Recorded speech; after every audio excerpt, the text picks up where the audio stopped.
Oh we my are gosh. the movie girls, and welcome.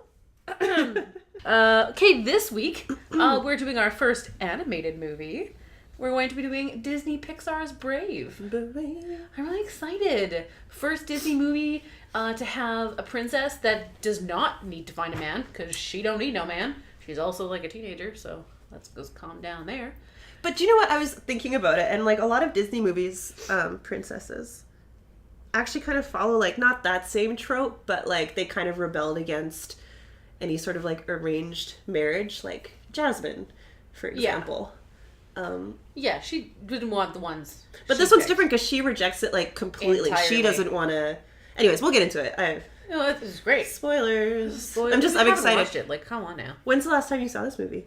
I feel like at least a year or two ago. I mean, I could just check my like IMDb list because I'm cool like that. Yeah. But, probably within the last couple of years, but long enough that I don't remember it perfectly. So I'm actually really excited that we're doing this. Oh, good. Yeah. This is also the first Pixar movie to have a female protagonist, which I'm excited about. It has a female director and writer, so that's exciting. Brenda Chapman.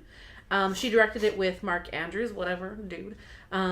She actually got Ousted 18 months before it came out. She said of that to have my story taken away from me and given to someone else, and a man at that, was truly distressing on so many levels. But then when she won an Oscar for it, because they won the best animated feature Oscar, and she's the first woman to ever win that award. She said it was absolute vindication. Oh. Vindication? Yeah, she said it was devastating to be replaced, but then she saw the movie and she said her vision really came through and she was really proud of the work. So there's that. Yeah. I think it worked out overall, and I hope she's not like living it, being upset about it, but because she said It doesn't sound like it. It doesn't sound like it. Yeah, because she based it off of, like, Meredith's based off her daughter. And yeah, we'll get into that. We'll get into that. Oh. Tell me about the movie itself. Movie itself. It had a budget of $185 million, which is actually kind of a lot considering the last one we did, or Steel Magnolias, was like $15 million. Yeah, but this one's that $185. Pixar money though. That Pixar money though, and that Disney money. That Disney money, yeah. Yeah, it grossed $538 million, so that's intense. Starring Kelly MacDonald, who I love. I love her so much. What is she in? A bunch of stuff. Oh, okay. The only thing that I most remember her from, which is super lame of me, she had a 2-episode arc on Alias, which is my favorite show. I loved Alias when it was on. It was my favorite. And she had 2 episodes on that, and I loved it. She was great. She's done a bunch of other stuff. Yeah, well. we'll look it up and we'll figure it out She's after got more we stuff. watch. But she's great. Emma Thompson has a voice in there. Probably one of my top 3 favorite actresses of all time. She's incredible. She's amazing. Julie Walters also has... Dame Julie Walters. Is she Dame? Is she a Dame? Of course. Dame Julie. Dame girl. Dame girl. You're an idiot. I love it so much. Oh my god, you make me so happy. There's some dudes too that are all like good dudes that we like, but we'll talk about them later. They can come after. I like that. Yeah. Ladies first. Ladies first, please, and thank you. What do I have anything that's related to things not related? That's good. Cocktail, Tiff, you picked it. Oh, you didn't even tell me any of the synopsis. Oh, was I supposed to write that? I didn't write that down. I'll come up with it right now. I'm pretty sure I that can do Teal it. thought that I chose the movie this week, but this is Teal's choice. It's totally my choice, and I'm an idiot. Just off the cuff. Off the cuff. Just off a the cuff. quick- So, Brave. It is about a Scottish, princess. I guess it's not really a princess, but it's her dad is the clan leader, the laird, if you will. And she is at that age where probably start looking for husband. I wanted not to use the word husband, but I found husband. I don't know, I'm being weird, sorry. Because of course this is set in like the 12th century, I think around there. If you're going to be married, it should be beneficial to your family, to your clan. So they've got like 4 boys from other clans that they're trying to pair her up with, and she is having none of it.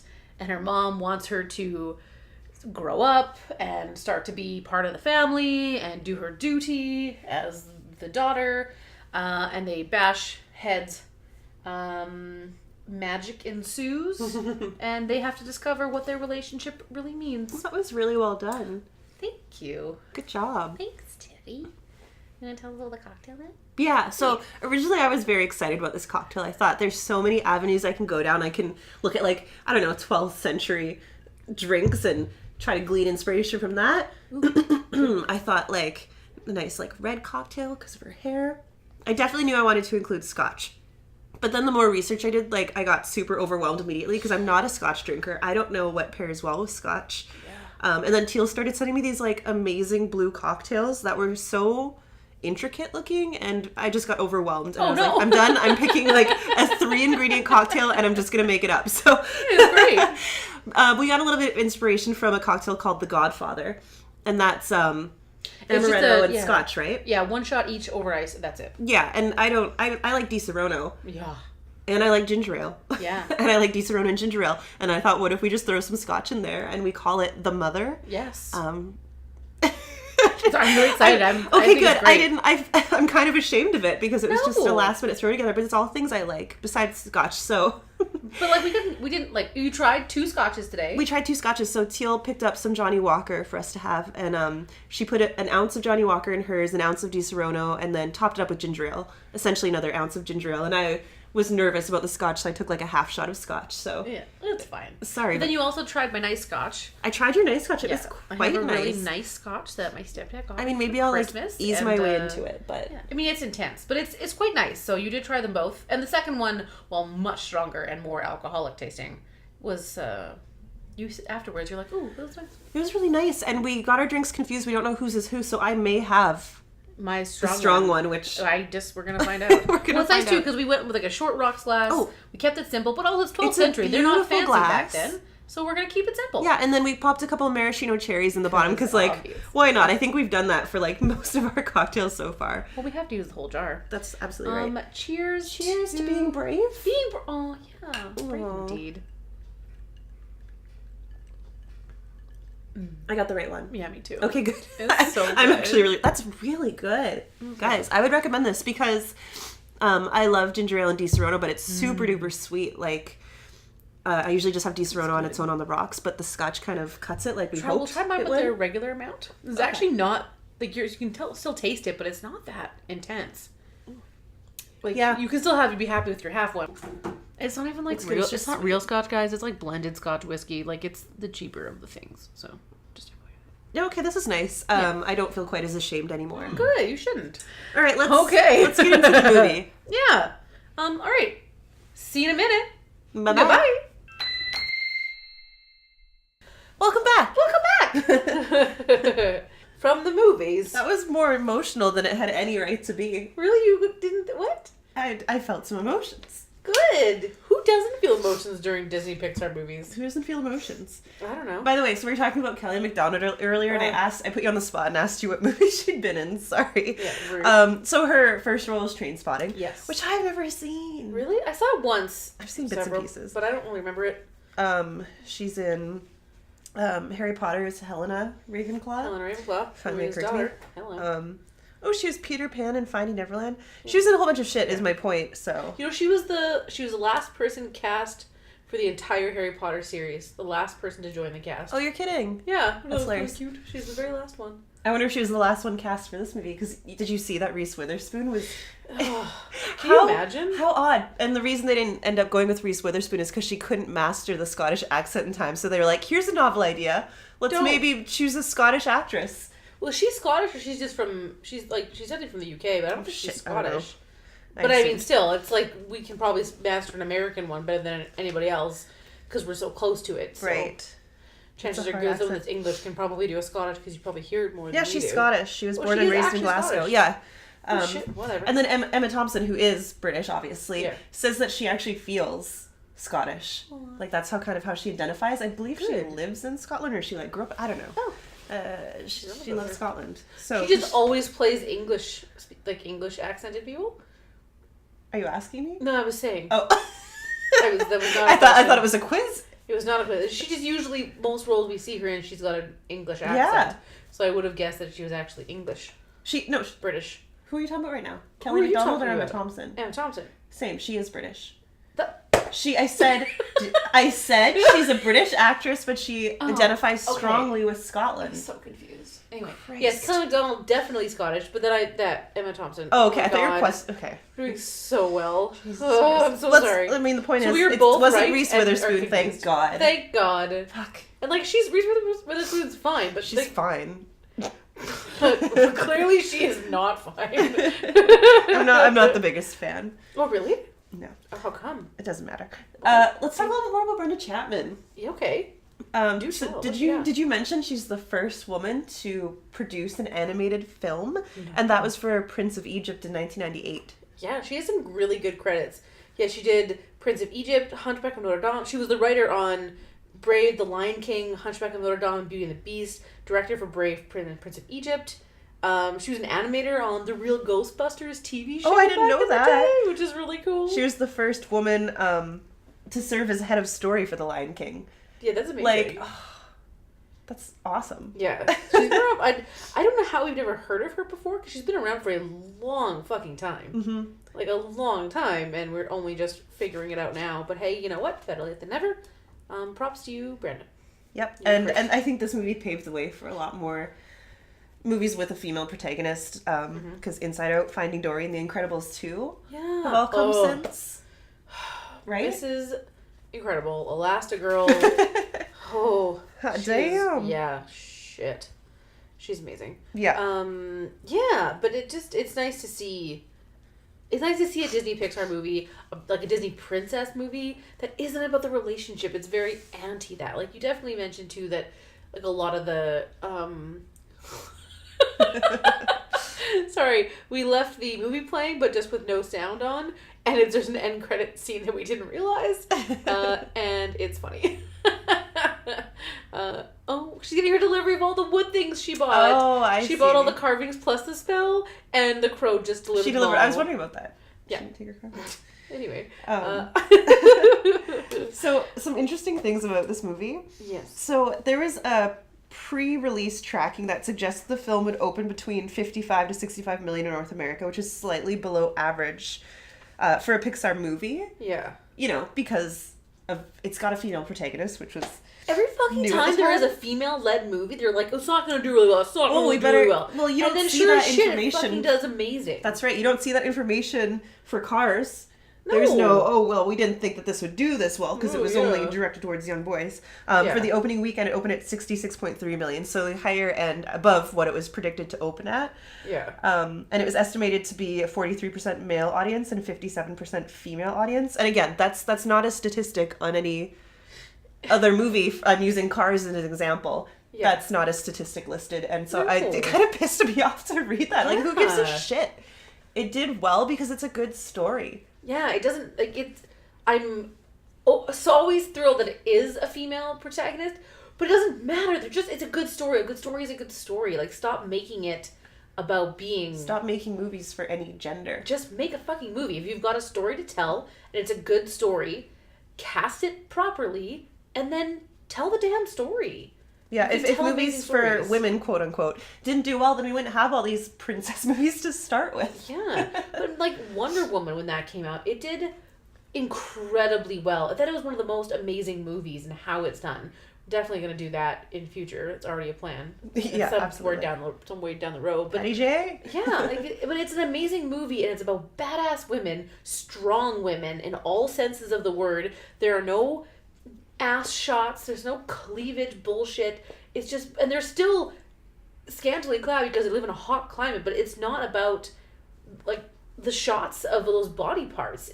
I don't know, you can make strong female movies without having it be about sex. Yeah. And I like that. So a little bit off tangent, but it's like it's not enough. It'll never be proven. Like, when will ever prove that this is, I don't know. Yeah, it's frustrating. Yeah, because they make it a thing, and media makes it a thing, and yeah, everyone just makes such a big deal out of it. Fucking make a movie. Make a movie and put it out. It's good. That being said, I would have loved this movie to come out like 15, 20 years ago, because this is the first time a princess has had my exact hair. Yeah? Yeah. It means a lot to me that they finally came up with the technology to because they had to create all new technology just for her hair. Yeah, well, they meant to give, you remember Boo in Monsters Inc. was supposed to have curly hair, but the technology wasn't there yet, so they couldn't do it. So they were finally able to do it for this movie in 2012. So thank God for that, and all of us curly haired folks. That's so nice.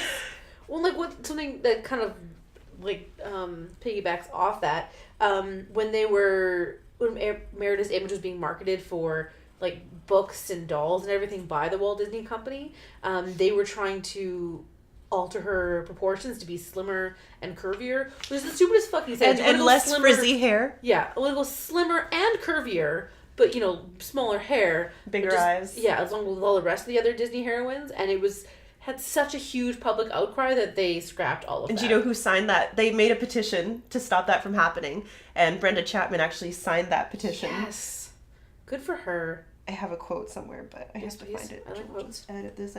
So Brenda Chapman signed the petition, and she stated that she felt that Disney betrayed the essence of what we were trying to do with Merida, give young women and girls a better and stronger role model, and that the makeover was blatantly sexist marketing move based on money. And Disney removed the image in favor of the original. Thank God. Yeah, because again, God forbid we actually have a Disney princess for young girls as a role model for young girls who looks like a young girl. Who looks like an actual girl. And she's still quite small. Yeah. Like she's still tiny-waisted, but she has a round face and has hips and likes sports and athletic things and doesn't want to just marry a prince and that's what your life is. But no, let's just change that. We can't have that. My God. Heaven forbid. Fuck. So good for Brenda. Good for everyone that stood up for that and made a big stink about that to not allow that to take place. And I just thought, yay, good job, way to be. What else you got, girl? Oh, do you know who else was supposed to have curly hair? The Little Mermaid. Do you know how life altering that would be? Oh my God, The Little Mermaid. I don't know what you would do if the Little Mermaid had curly hair. We can move on from the curly Mermaids hair. and curly hair. It just means a lot to me. I know. Amazing. That movie would have meant a heck of a lot more to me than it already does. Yeah, for me that's so funny because I only know you with straight hair because you straighten it so often. Because I've never had a curly-haired princess, and if I had that, I'd probably just leave my hair curly. Yeah. I just get so I love that. I want to see curly hair. Disney, you should have us earlier and let us all rejoice in our own images. You fuckers. I thought one thing was interesting. So one of the Lairds, Lord MacGuffin was one of the clan leaders, and his son are aptly named apparently because the term MacGuffin is film industry slang, which just is loosely defined as an otherwise unimportant plot item or event that nevertheless drives the plot forward. So in this case, it's delightful because the Three Suitors are only a means to escalate the tension between Merida and her mother. And I think that's amazing. That's all hysterical. the boys are completely unimportant. They're just there to move things forward. Oh my gosh, I wonder whose idea that was to put that in there. I love it. That's awesome. Yes. I love that we've had a few movies in the last the ones that we've done that have... There's these little Easter eggs. Yeah. That we never would have known if we hadn't dug into it a little bit. Yeah. And that's really cool. But also that's two movies. This and episode 2, Sense and Sensibility. Now, why do I always keep saying that? Steel Magnolias. I keep wanting to say Sense and Sensibility. I don't know why. But that was we should watch that. We should probably watch that too. Maybe that's fate telling us to do that. Yeah. But Steel Magnolias, the guys were not needed. They were needed in the play, but they threw them in there in the movie. It's another movie where the male characters were just really weren't there for any really real reason. Right. I like it. Right. Didn't serve much purpose to the plot. Yeah. And that's great. So, ha ha. What else you got? Anyone? No? No, I have, so the movie was produced by Catherine, I can't read my own writing. Do you have it? No. Shit. I didn't write that down. I had one of the other story writers, the screenplay. Okay, you do yours and then I'll do mine. Well, no, because I don't know how to say her name. Because the story was by Brenda Chapman, but the screenplay was by Mark Andrews, who's one of the directors, Brenda Chapman as well, Steve Purcell, who's also one of the directors, and Irene, her last name. Names are hard. It's Mecchi, so Mecchi, I don't know. But there was, of the 4 screenplay writers, 2 were female. That's awesome. Yeah. And I'm sorry, so that was produced by Catherine Serafian, which definitely not saying that right, who started at Pixar as an artist, but was shifted from the art department to marketing and then became a producer within Pixar. So I don't know, that was just another woman. Oh. But still, it was cool. I like to name them. I like that too. I think that's great. I have a I don't know, is this important? I don't know. It's a fun fact. Okay, I liked it. Whatever. Say it. Sorry. So Disney Pixar registered and copyrighted the official tartan of the Dunbrook clan. Yeah, I read that. Oh, that was really cool. I thought that was really cool too. I like that, and all the different, it was like 5 different colors in there, and they all represent something. Yeah. Which I thought was really cool. Yeah, as a tartan does. My family is a tartan. Oh, that's so cool. Blue Do you know anything and about green it? and no. Oh. Ferguson's a pretty popular last name. I thought for the longest time that Merida was voiced by Saoirse Saoirse Ronan? Ronan. She's Irish, though. Yeah. Oh, sorry. Reese Witherspoon was supposed to voice her. Like, Yep. It doesn't make a difference. Touche, friend. Because I think it kind of sounds like Saoirse, and then Teal loved to prove me wrong that it was not at all. It's Kelly MacDonald, but now I know who Kelly MacDonald is, so I'll watch Trainspotting. So sorry. No, it's fine. I was wrong, but even listening to it now, I'm like, it does sound like Saoirse, and I think I just invented it in my own head. Oh. And convinced myself of that. I do that a lot, where I think I'm convinced that someone is somebody, and they're just super not right, but I'm positive. You're positive, and you're like, well, I read it somewhere. No, It's a thing. I just made it up. Yeah, In my it's mind. fine. Yeah, it's fine. So final thoughts. Did you like it?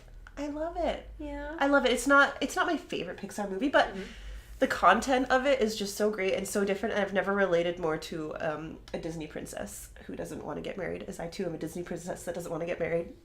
Nice. What about you? I really liked it. I mean, I am married, so I've already kind of screwed that one up. Sorry, but no babies, so at least we don't have both things checked off. Right. Only one. But I like this. I like movies that have a strong mythology base, and there's so much symbolism all over the place. Every time I watch it, I see another thing that's like, oh, that's a little bit of that, and where they all the clans are. He's regaling them with the story of how he was attacking the bear or whatever, and they lift up the stuffed bear and they place it on the queen's throne. But then it's foreshadowing for that she becomes a bear. Spoilers. There's so many pieces of little things like that in this movie that I think are more obvious than in a lot of Disney princess movies, Pixar movies. There's so many pieces of foreshadowing and so much symbolism. Pixar does such a great job of that, though, in general. Yeah. That's why whenever I see a Pixar film, I like to go online and look up all the Easter eggs that are kind of hidden within the movie, like the fact that they have that Pizza Planet truck hidden in the witch's the carving studio is super cool, and I don't think I would have ever noticed that if I hadn't seen it online first. Yeah, I love all those things, and the pieces of Scottish history and traditions that they have, all the athletic competitions when they're trying to win her hand, with the tabor tossing and all the tabor flipping, and all the different kind of traditional activities that they play are all legitimate and real, and I love that kind of thing. I like when things are based in fact. I was telling Teal, instead of the archery competition, it was originally going to be a haggis throwing competition, which would have changed a lot in the movie, because archery obviously plays an important role with Merida, so I'm glad they switched tactics there, because that would have been ridiculous. It was really cute. But maybe that was the tradition in Scotland back then. Maybe they like to huck a haggis. Okay. What's haggis? Sheep stomach, stuffed filled with stuff? Ugh. It doesn't sound thrilling.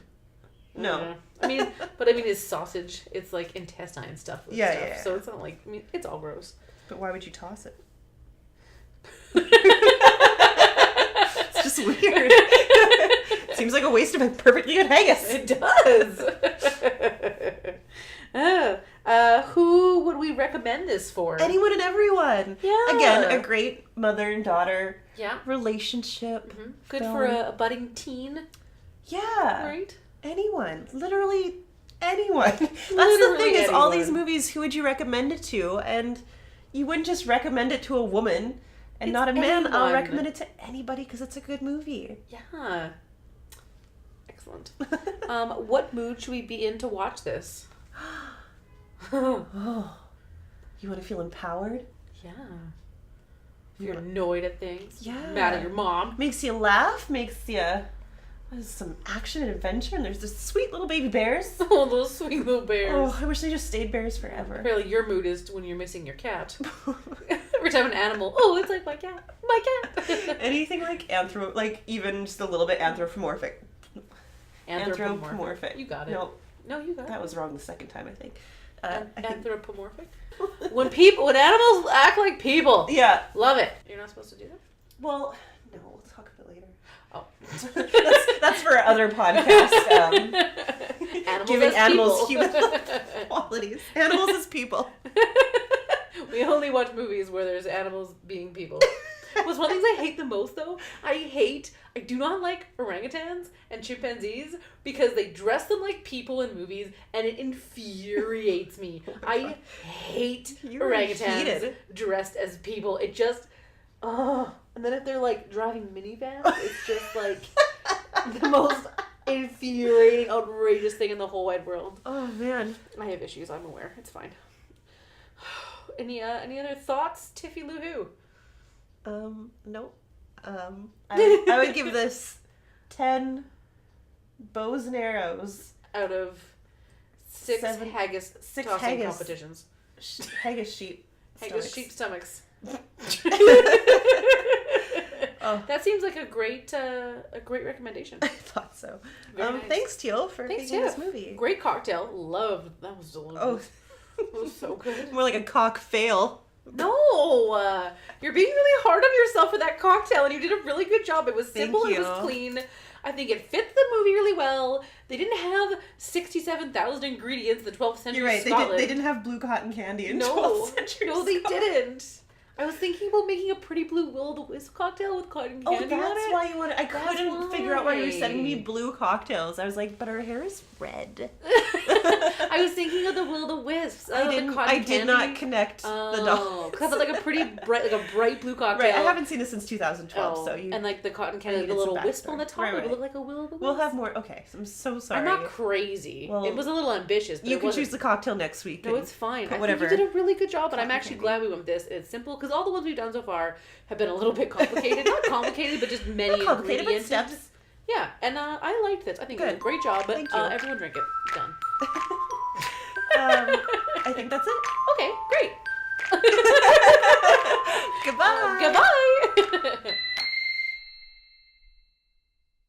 You're not supposed to attribute that to animals, but I can't help it.